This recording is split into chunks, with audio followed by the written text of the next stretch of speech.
Welcome back. This is Your World at 10. India has just witnessed an unprecedented election outcome. How is the world looking at this outcome, the victory of Narendra Modi, the BJP and the NDA, and how are they assessing what it means for the Indian economy? I'm joined by Professor Ken Rogoff. He's Professor of Economics at Harvard University. Good afternoon to you, Professor Rogoff. Thank you so much for joining me. Let me start by asking you for your reaction to this unprecedented election outcome, a rare majority and an unprecedented majority for a right-wing party. Well, it's very exciting. There's a lot of hope. I think people outside look at two things. First of all, one, Mr. Modi's background, that he, doesn't come from the Brahmin class, and so, there's a sense of parallels to Barack Obama winning in the United States, and I think people are very inspired by that. But also, of course, it's encouraging to, have a government in India that really has the power to do things, which is difficult enough in the United States. We're always paralyzed by our political process at times, it seems, whereas in a country that's, I guess, 4 times as large, it's altogether harder. So, it's a moment of great hope. I think we've all seen enough of these cycles to know that, one person can't do everything, but we're certainly hoping this is a transformative event. Of course, it's not easy to understand all the complex issues in India from the outside. Fair enough. Professor Rogoff, you mentioned the brief parallel to President Obama, and a lot of observers, have been drawing parallels between Mr. Modi's victory and the beginning of the Reagan era in the U.S. or the Thatcher era in Britain. Are these parallels you would draw as well? Well, perhaps. I mean, starting from a different base, but, certainly India has been moving backwards economically in recent years. I mean, I suppose there are a lot of reasons, but the government policy probably has not been helpful.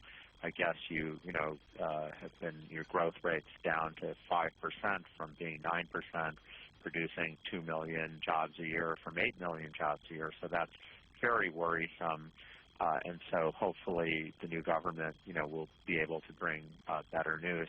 I have to say, I think central bank policies really come into good hands with Raghuram Rajan and their inflation targeting policy, and I think that will coordinate well with the new government's other aims.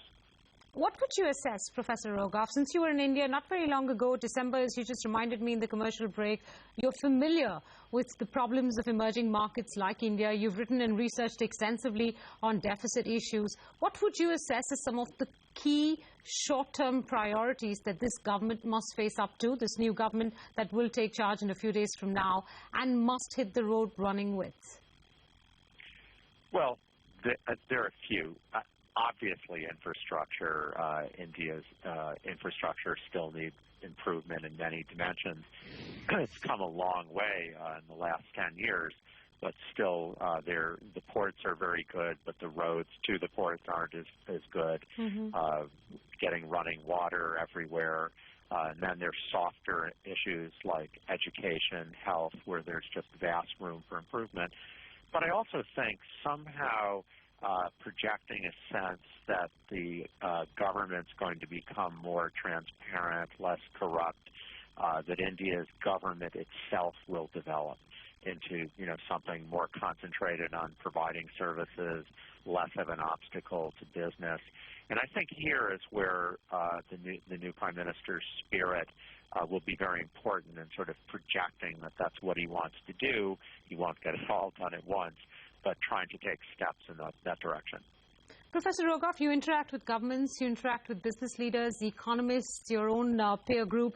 What is it that they're looking for India to do? And I know you just mentioned, the spirit with which the new Prime Minister will deal with some of the incumbent problems that this economy faces, whether it's corruption or it's the infrastructure logjam.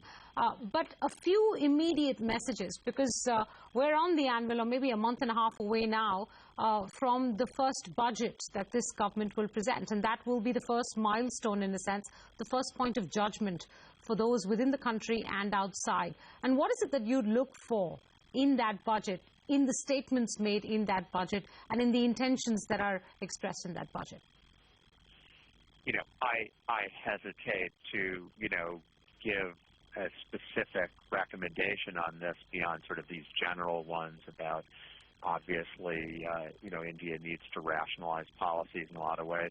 For example, something that clearly had adverse consequences for growth were policies that sort of subsidized workers to stay in rural areas, and at the same time made it difficult for farmers to hire them.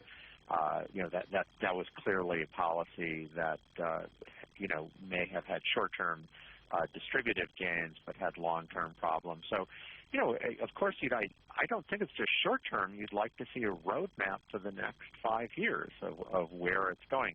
If you're going to compare to Ronald Reagan, he came in with a real vision of what he wanted the government to be. He didn't pretend he was going to take it there all at once. In fact, people were skeptical. But he took some very bold steps early on that sort of symbolically captured what he was trying to do, and over time was able to accomplish a remarkable amount in transforming our government. One of the key things, if I've read correctly, that President Reagan did successfully was to curb inflation. Would you say that's the biggest thing facing India today, the structural inflation that we've seen creep into this economy over the last 3 years? And how would you sort of assess that in terms of importance with also being able to bring in or rein in the fiscal deficit, which I think is currently somewhere between 4.6 and 4.8%, depending on where the final tax revenue numbers show up? Well, I think the central bank already is moving a set of policies and changes that would help rein inflation in. If growth is restored, their life will be so much easier because it's just easier to explain to people, why you're trying to tighten and make inflation low in the context of a growing economy.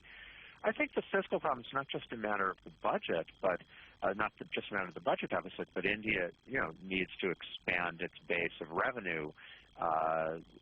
Yes, you don't want government to interfere with business, but you need it to raise, something like $500 billion in the next few years for infrastructure projects.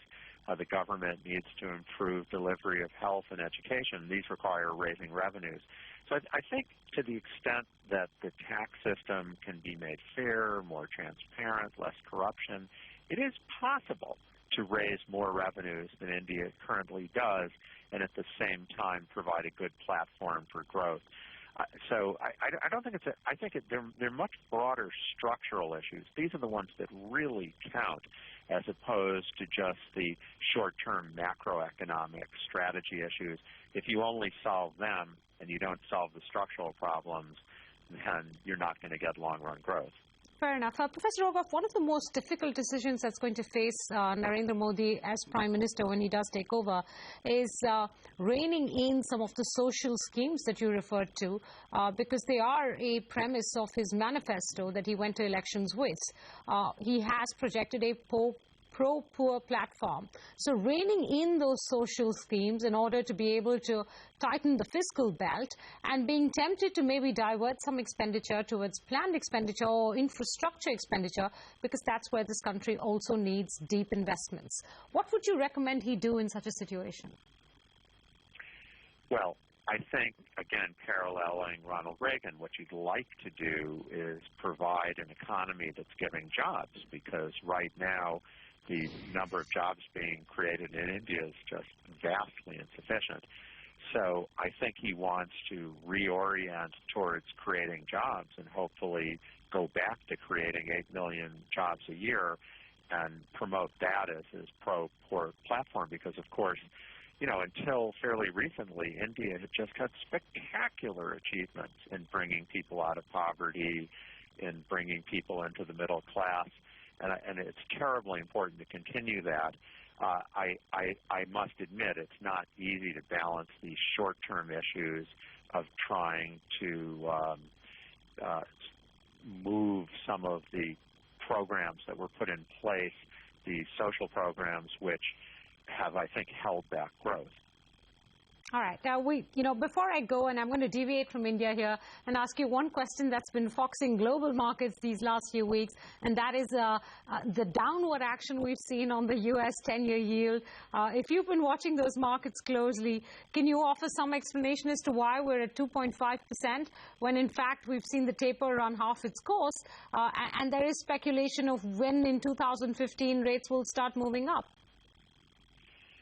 Frankly, it is surprising because if I think of the big news of the last couple of weeks, it's that inflation has been coming in higher than expected, and people have been moving up their expectations of when the Fed would start tightening again.